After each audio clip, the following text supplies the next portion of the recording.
Assalamualaikum warahmatullahi wabarakatuh. Waalaikumsalam warahmatullahi wabarakatuh. Baik, gimana kabarnya anak-anak hari ini? Baik. Kamu ketemu Ustaz? Oke, berdoa ya. Lanjut sini.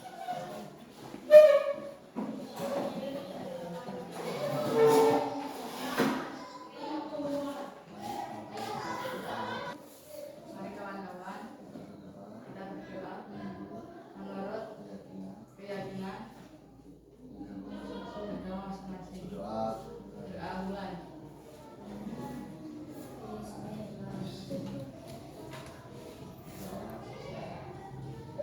Sudah selesai. Yuk, sekarang menyanyikan lagu Indonesia ya. Yuk. Mulai berdiri ya. Berdiri.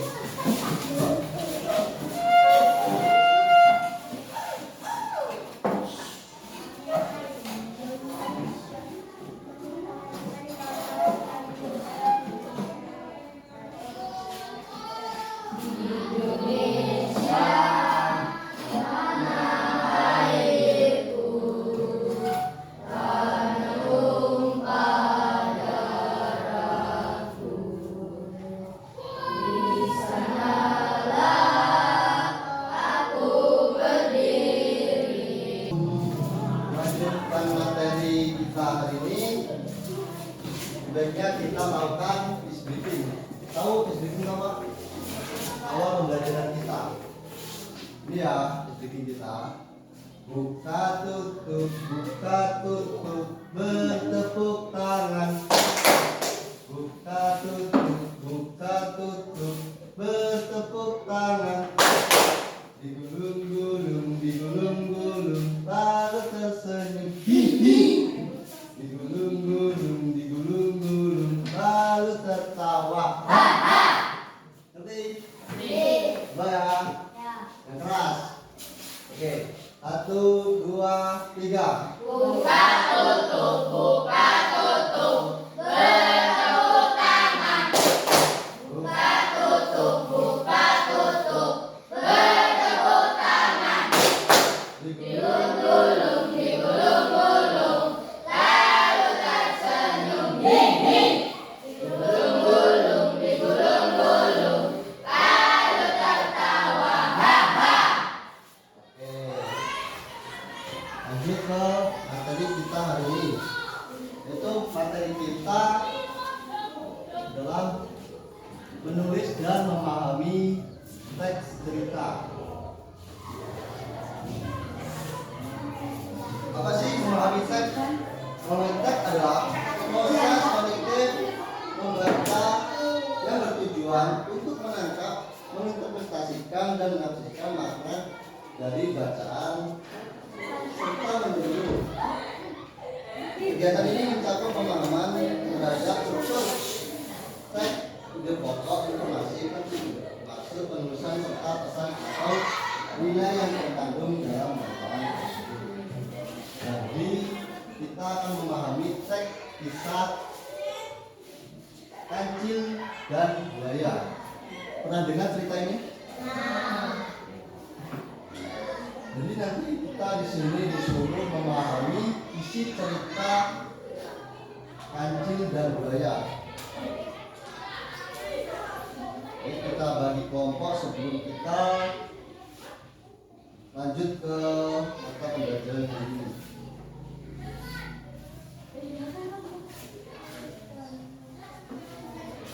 Kumpul sini dua. Bangunnya bisa. Tadi kan sudah dibagi semua materinya tentang kisah Kancil dan Buaya. Sekarang kita pahami ya.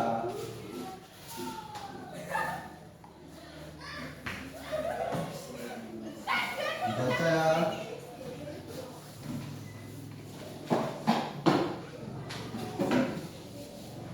Pada suatu hari, si Kancil, binatang yang katanya cerdik, itu tengah berjalan-jalan di pinggir hutan. Berhubung di dalam hutan itu terlalu gelap karena pohon-pohonnya juga sangat lebat. maka dirinya hanya ingin mencari udara segar. Segera sambil melihat matahari yang cerah bersinar, si kancil ingin berjemur bentar di bawah terik mataharinya. Tepatnya setelah sampai di pinggir sungai, besar dirinya merasa perutnya lapar sekali. Kerucuk-kerucuk, begitu kira-kira bunyi perut si kancil yang tengah merasa lapar. Lantas si kancil membayangkan betapa enaknya kalau dirinya makan makanan kesukaannya, yaitu timun. Namun sayangnya timun yang berbuah ramyun itu ada di seberang sungai besar itu. Si kancil diam dan berpikir akan bagaimana cara menyeberangi sungai besar ini ya. Nah, si kancil terus berpikir mencari akal mengenai bagaimana cara dirinya dapat menyeberangi sungai besar ini tanpa harus menyentuh airnya yang dingin dan deras itu. Tiba-tiba si kancil memandang beberapa buaya yang asik berjemur di tebing sungai. Memang sudah kebiasaan mereka untuk berjemur, terutama ketika matahari tengah terik. Seperti ini, tanpa menunggu waktu yang lama lagi, si kancil langsung menghampiri salah satu buaya yang tengah berjemur itu. Kata si kancil, "Hai buaya, apa kabarmu hari ini?" Buaya yang kala itu masih asik menikmati cahaya matahari. Lantas membuka matanya dan mendapati ada si kancil yang tengah menyapa. "Kabar baik," kata buaya. "Ada apa kamu kemari?" Tanpa tanya buaya kepada si kancil. Si kancil jawab, "Aku kemari untuk membawakan kabar gembira untuk dan para kawanmu," jawab si kancil dengan wajah bahagia. Mendengar perkataan tersebut, tentu saja buaya tidak sabar mendengar kabar gembira yang dimasukkan oleh si kancil. Segera ceritakan apa kabar gembira tersebut. Si kancil kemudian berkata, "Aku kemari karena diperintahkan oleh raja hutan kita supaya menghitung jumlah buaya yang ada di sungai ini. Sebab sang raja hutan hendak memberikan hadiah kepada kamu dan para kawanmu semua." Mendengar nama raja hutan, tentu saja langsung membuat buaya percaya dengan pembicaraan tersebut. "Baiklah, kancil, kamu tunggu di sini dahulu. Aku akan turun ke dasar sungai untuk memanggil semua kawanku," kata buaya. Langsung merangkak secara tepat menuju dasar sungai. Sementara menunggu buaya dan kawan-kawannya datang, si kancil tengah berangan-angan untuk segera menikmati timun favoritnya. Tak lama kemudian, semua buaya yang awalnya berada di dasar sungai telah berkumpul di tebing sungai. Si kancil lantas memulai pembicaraan kembali. "Hai buaya sekalian, aku kemari karena telah diperintahkan oleh sang raja hutan untuk menghitung kalian semua. Sebab sang raja hutan hendak memberikan kalian semua hadiah istimewa pada hari ini. Maka dari itu berbarislah kalian semua dari tebing sebelah sini sampai ke tebing sebelah sana." Mendengar perintah yang berhubungan dengan sang raja hutan, tentu saja langsung membuat para buaya melaksanakannya tanpa membentak. Mereka langsung berbaris dengan rapi sesuai dengan perintah si kancil. "Nah, si kancil, sekarang hitung kami semua," kata salah satu buaya yang paling besar. Si kancil kemudian mengambil sepotong kayu yang berada di sekitar lalu melompat ke atas tubuh buaya pertama di tepi sungai. Dirinya mulai menghitung dengan menyebut 1, 2, 3 lekuk jantan betina aku ketuk sambil menghitung kepala buaya hingga dirinya berhasil menyeberangi sungai besar tersebut. Setelah sampai di tebing seberang sungai, si kancil langsung melompat gembira dan berkata, "Hai para buaya, apakah kamu tahu bahwa aku sebenarnya tidak membawa berita baik dari sang raja hutan? Sebenarnya aku telah menipu kalian semua supaya dapat menyeberangi sungai besar ini." Hahaha. Si kancil. Melihat si kancil yang tertawa-tawa sambil berkata demikian, para buaya merasa marah sekaligus malu karena telah diperdaya oleh si kancil. "Dasar kamu kancil nakal dan licik, awas kamu ya, kalau bertemu lagi akan kumakan kamu," kata salah satu buaya. Si kancil sama sekali tidak takut dengan ancaman tersebut dan langsung berlari kegirangan meninggalkan para buaya untuk segera menuju kebun timun yang lalu dirinya segera menghilangkan rasa lapar di dalam kebun tersebut. Oke, itu adalah cerita kisah sang kancil dan buaya. Apa sih isi dalam cerita tersebut? Kisah tersebut mengandung unsur buaya agar dapat menyeberangi sungai untuk mendapatkan mentimun. Oke, selanjutnya kalian disuruh untuk mengerjakan soal tentang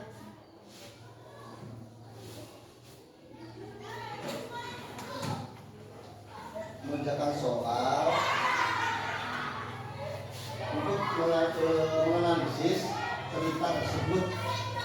Artinya kalian disuruh siapa saja sih tokoh utama dan tokoh pendukung dalam cerita tersebut. Yang kedua, di mana dan kapan kira-kira cerita ini terjadi. Selanjutnya, apa masalah atau tantangan yang dihadapi oleh tokoh utama. Selanjutnya, apakah ada kejadian yang tidak terduga dalam cerita tersebut. Terus selanjutnya, bagaimana akhir dari cerita kancil dan buaya. Menurut kalian, apa pesan atau pembelajaran yang bisa kita ambil dari cerita kancil dan buaya? Oke, kalian disuruh di sini untuk menjawab pertanyaan 6 pertanyaan tersebut. Oke, kakak dikte ya.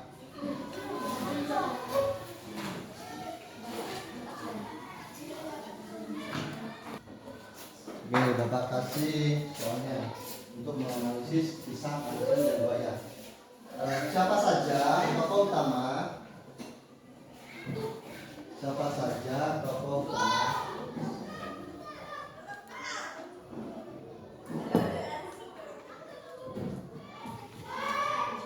Siapa saja tokoh utama dan tokoh pendukung dalam cerita ini? Dan tokoh pendukung dalam cerita ini.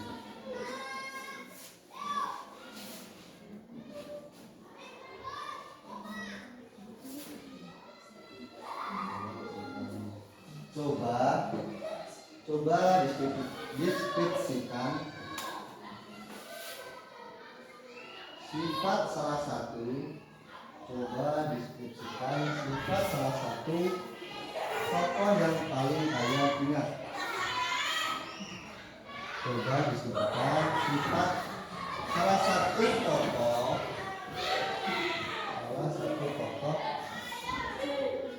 yang paling kalian ingat.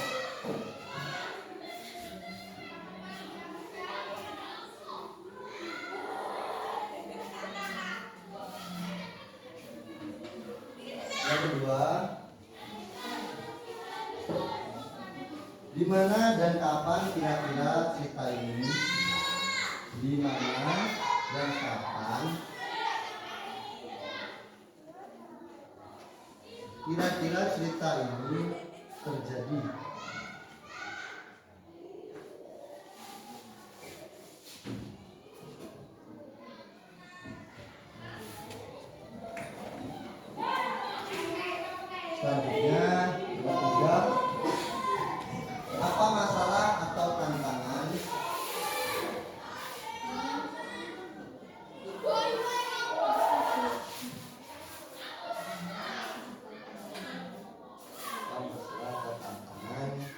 yang dihadapi oleh tokoh utama.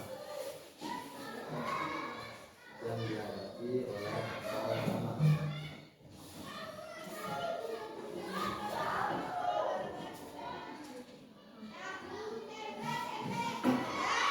Keempat,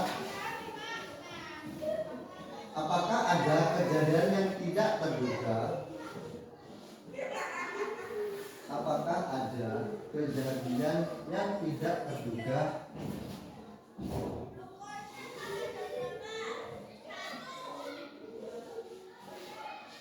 dalam cerita tersebut?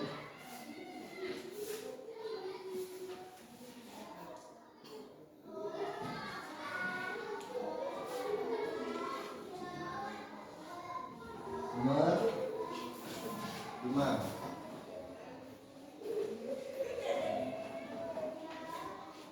Bagaimana tokoh utama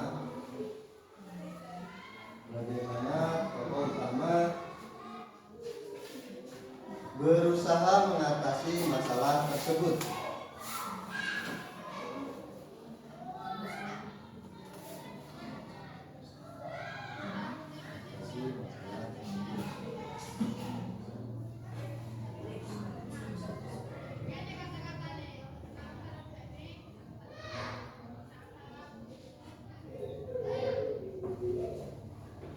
Selanjutnya, menurut kalian apa pesan?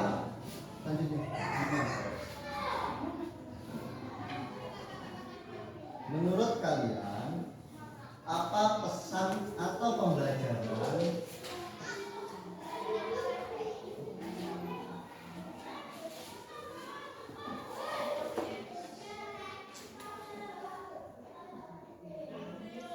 yang bisa kita ambil dari cerita?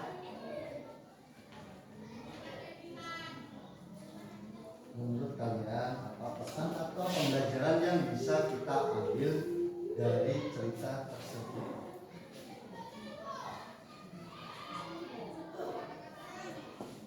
Oke, cukup. Nah, kalian di sini suruh menjawab pertanyaan itu untuk kelompok kalian untuk mempresentasikan ke depan ya.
Ini jawaban nomor 3 dari sini.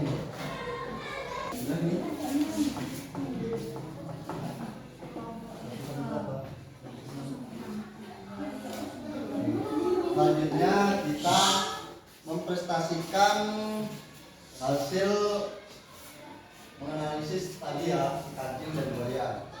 Coba kelompok 1, maju mempresentasikan. Assalamualaikum warahmatullahi wabarakatuh. Di sini saya akan mempresentasikan hasil kerja kelompok kami.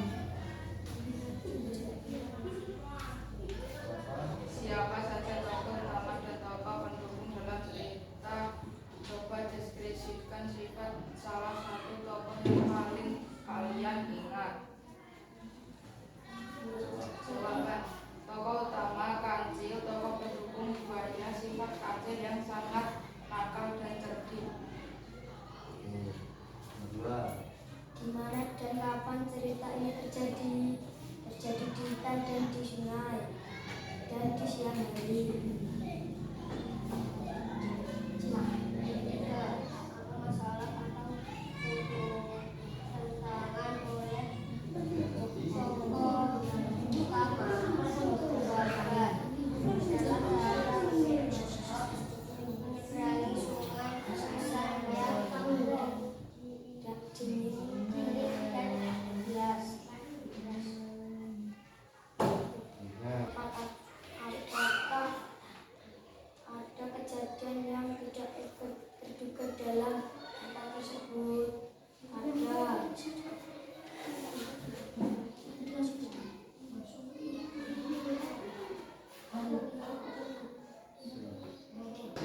Sekian hasil presentasi kami. Saya ucapkan terima kasih. Assalamualaikum warahmatullahi wabarakatuh. Kasih bos.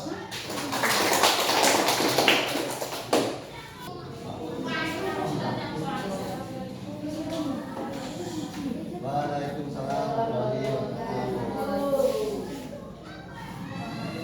Saya di sini.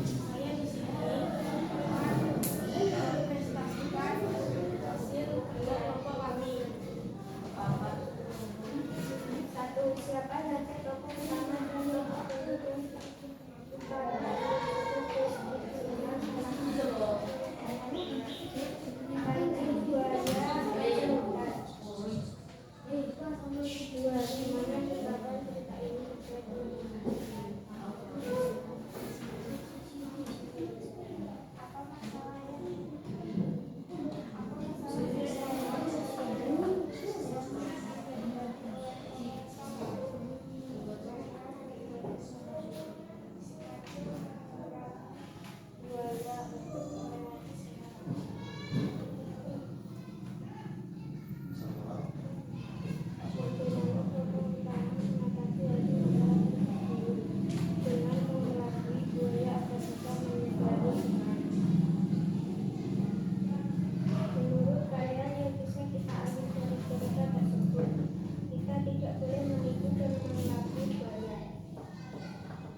Satu, siapa saja tokoh utama dan tokoh pendukung dalam cerita ini? Coba deskripsikan siapa salah satu tokoh yang paling kalian ingat.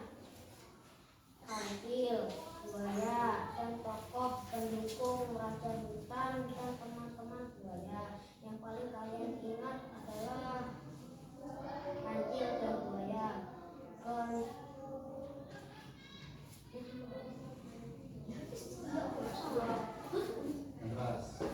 Di mana dan kapan kira-kira terjadinya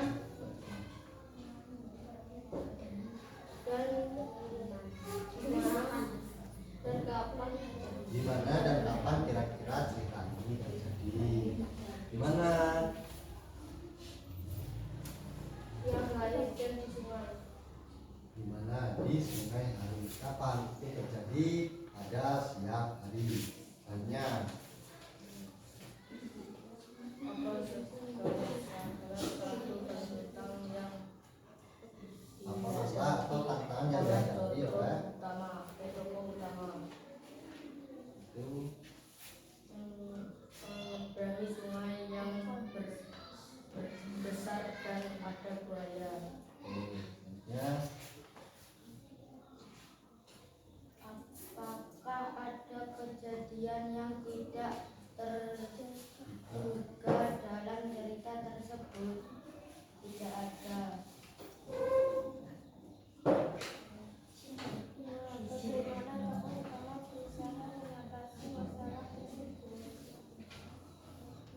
Kancil berhasil menyeberangi sungai dengan melabuhi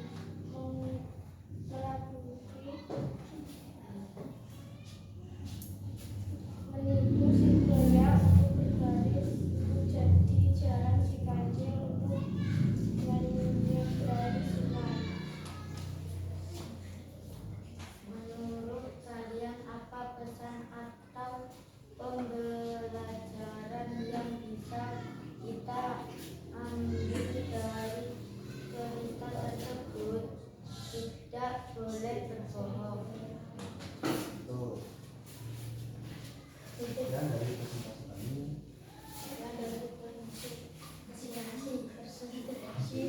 kami saya ucapkan terima kasih. Assalamualaikum. Waalaikumsalam. Mas Bos.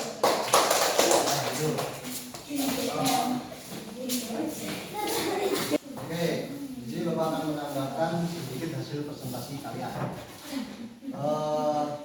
Banyak yang kurang mengisi jawaban nomor 6 yang tentang menurut kalian apa pesan atau pembelajaran yang bisa kita ambil dari cerita tersebut. Yaitu yang kita ambil yaitu yang pertama, dalam cerita Kancil dan Buaya terdapat nilai-nilai moral yang dapat diambil dan dijadikan pembelajaran dalam kehidupan sehari-hari.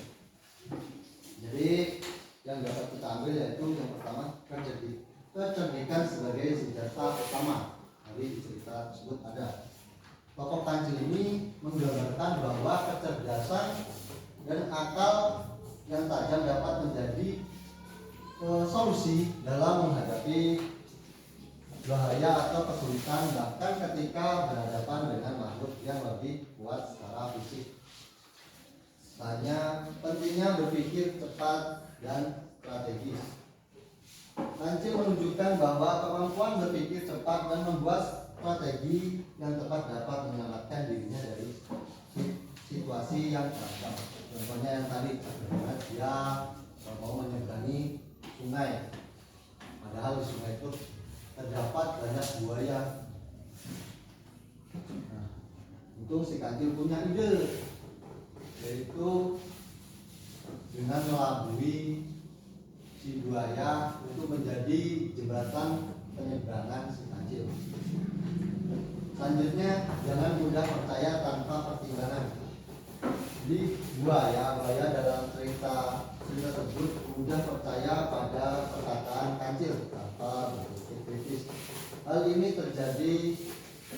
menjadi pembelajaran agar kita tidak dapat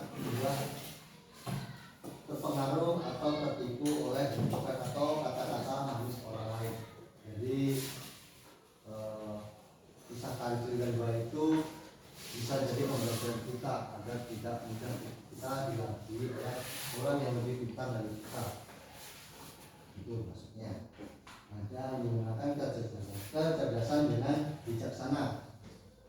Meskipun Kancil berhasil menipu buaya demi keselamatannya, penting juga untuk menanamkan bahwa kecerdasan sebaiknya digunakan untuk kebaikan bersama, bukan untuk merugikan kita lain.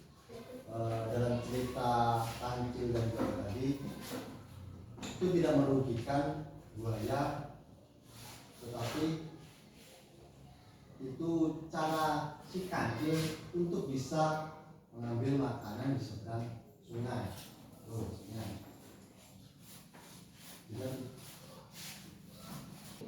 Terima kasih buat presentasi kali ini, cukup bagus, tapi ditingkatkan lagi ya untuk presentasinya, belajarnya ditambah, jangan kebanyakan main. Soalnya pembelajaran kalian bentar lagi di atas pembelajaran ini, jadi lebih ditingkatkan, fokus lagi agar bisa mencapai cita-cita kalian. Baik, untuk ketua kelas bisa ditutup untuk baca doa.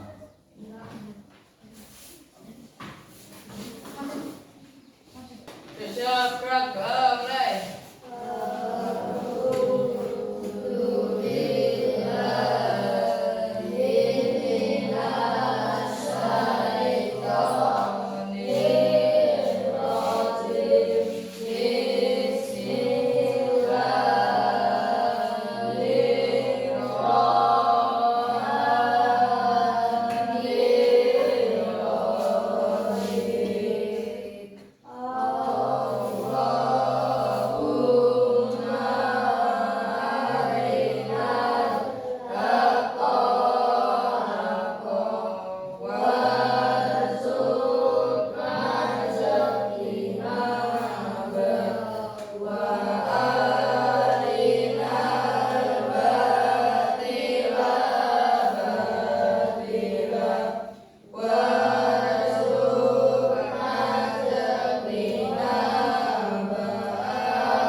Baik, di akhir pembelajaran kita cukupkan.